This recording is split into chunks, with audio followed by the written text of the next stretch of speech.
Voici les promesses du capitaine du FASO pour son peuple. Cette mutation est en cours. Beaucoup de lycées techniques et professionnels verront le jour, mais également très bien équipés pour pouvoir répondre aux besoins de développement de notre patrie.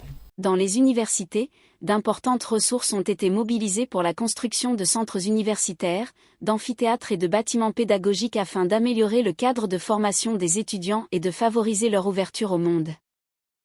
Nous poursuivrons cette dynamique pour permettre à tous les centres universitaires, à toutes les universités, de pouvoir étudier de façon digne et aussi la modernisation en ce qui concerne l'Internet et l'éducation virtuelle va se poursuivre parce que nous venons d'acquérir donc un certain nombre de serveurs au profit uniquement des universités pour que les étudiants puissent avoir des bibliothèques en ligne et cette dynamique va se poursuivre.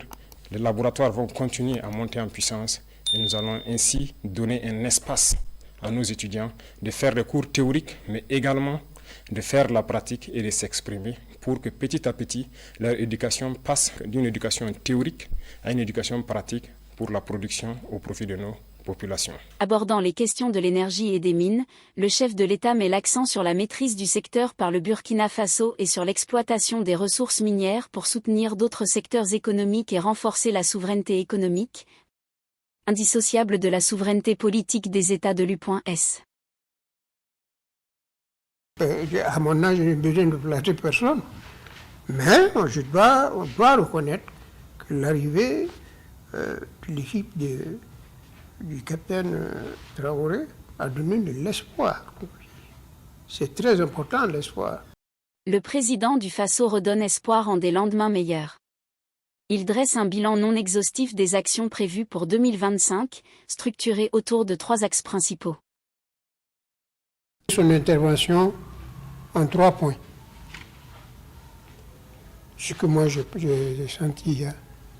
Le premier point, c'est comme une espèce de bilan de l'année 2025 qu'il nous a fait. Un bilan assez volumineux d'ailleurs. Le deuxième point, c'est la projection qu'il compte faire sur l'année 2026. Et enfin, les recommandations. J'ai comme l'impression qu'à un moment donné, on regarde de loin, mais on ne se rend pas compte de la charge de boulot qu'il a là-bas. C'est peut-être pas lui seul, il a sûrement une équipe autour, mais à chaque fois qu'on se dit oui, mais ça là, ça va pas, on se rend compte qu'il y a déjà pensé. Et vraiment, de loin, à un moment donné, quand on réfléchit, on se rend compte que c'est un travail titanesque. Dans sa prise de position, le président du Faso délivre un message au contenu marqué, selon Marc Bluton. Pour Justin Zaré, le Burkina Faso revient de loin. Grâce à la politique menée par le gouvernement actuel, le pays est désormais sur la bonne voie.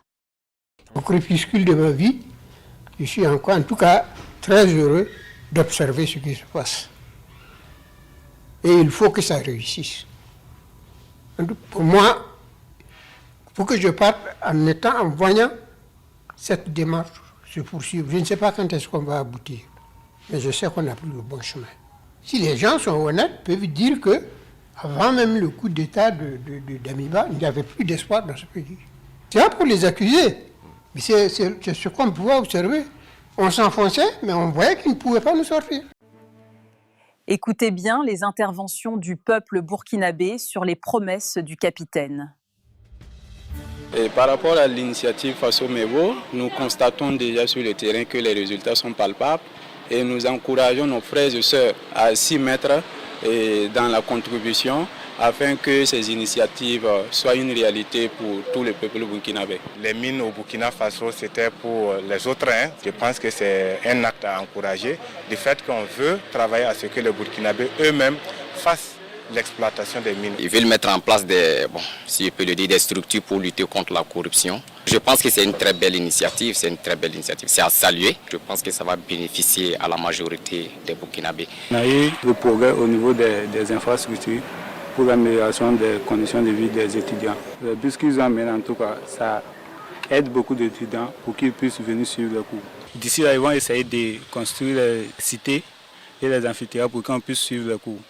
En tout cas, je le remercie. Aujourd'hui, c'est un jour exceptionnel.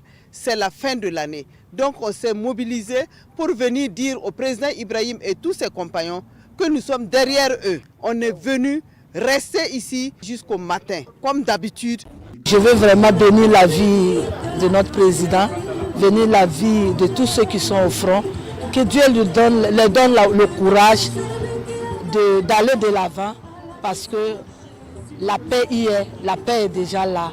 Nous sommes toujours avec, il y a des gens qui sont sur le terrain pour se battre et puis nous on sommes là. Vraiment, je souhaite beaucoup de courage et que Dieu facilite, que la paix revienne au Burkina Faso et la santé, le bonheur, le succès et la longévité surtout, et tout ce qui est meilleur pour tous. L'année 2026 soit l'année de prospérité, de bonheur, voilà, et que ce qu'on dit, l'autosuffisance alimentaire là, soit un acquis, voilà, pour que tout le monde puisse bien manger et puis être en bonne santé. Voilà. Surtout, j'aimerais que le gouvernement s'appuie toujours sur le consommateur local. Voilà, ils aident les agriculteurs là, voilà, et les éleveurs à bien produire localement. Abonne-toi et active la cloche de notification pour ne rien rater sur l'actualité d'Afrique.